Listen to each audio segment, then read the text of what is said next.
Welcome back to News 15 First at 4. Joining us live in studio is a familiar face or voice to many of you here in Acadiana, DJ Bobby Novosad. Thank you so much for joining us today. Yep. Okay, so you are in to kind of recount those moments where you were at the storm, as some would kind of explain as a near-death experience. Where were you and what were you doing at the time? I was preparing for a graduation party for Turling's Catholic, myself and my helper, Mitch Palmer. And we left Lafayette early because we saw all this rain coming from the west. I said, we'll beat it, we'll get there early and we'll set up.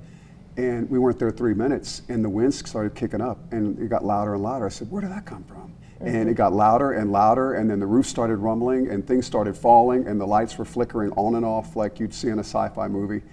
And I said, I don't know, what is that? And I went outside and I shot some video, and the rotation was going across the water already. You could see it in the video, and I said, that's a tornado. And we didn't want to admit it. We didn't know where to hide. You didn't want to panic, so we tried to find a corner where there was a wall, a barrier, and just kind of rode it out. But at the same time, things are falling from the ceiling, loud, beams, wood, air conditioning, just everything was coming down. I said, is the whole thing going to come up? You know, you don't know what's going to happen. You see it on the Weather Channel, but when you're there and it's happening, you got to think fast. Yeah, that adrenaline is pumping. This is real. And you were there to DJ? I was there to DJ Turling's Catholic graduation party.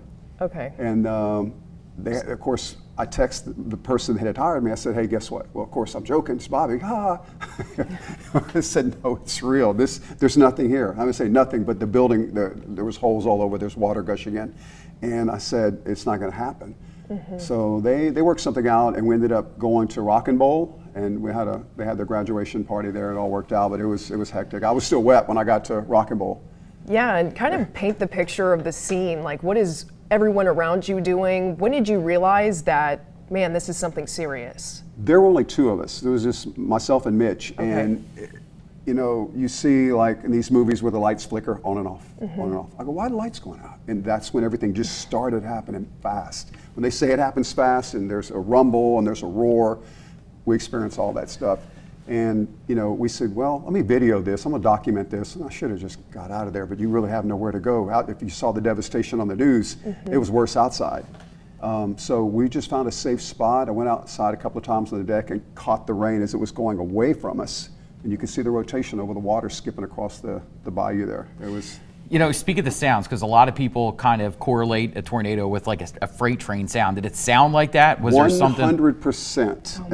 Oh, yes, 100%. Because all that was going through my head, what I've watched on TV and what I heard last night, it was like a freight train. The building was right, and then you have all the tin, and then you know you have to be careful when you go outside. And we were going on the deck, tin's flying everywhere. Yeah.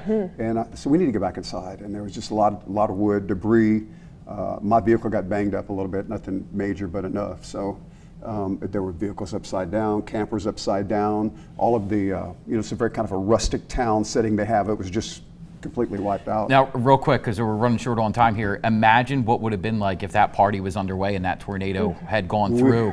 I mean, what was the difference in timing? Maybe an hour or so? No, you had a few hours, because I brought my equipment to set up in there, and we just started unloading it when it happened. And we stopped. We said, let's stop. But if that was a full, that could have be a different story on the news today, I believe, unfortunately. And it looks like you escaped without a scratch.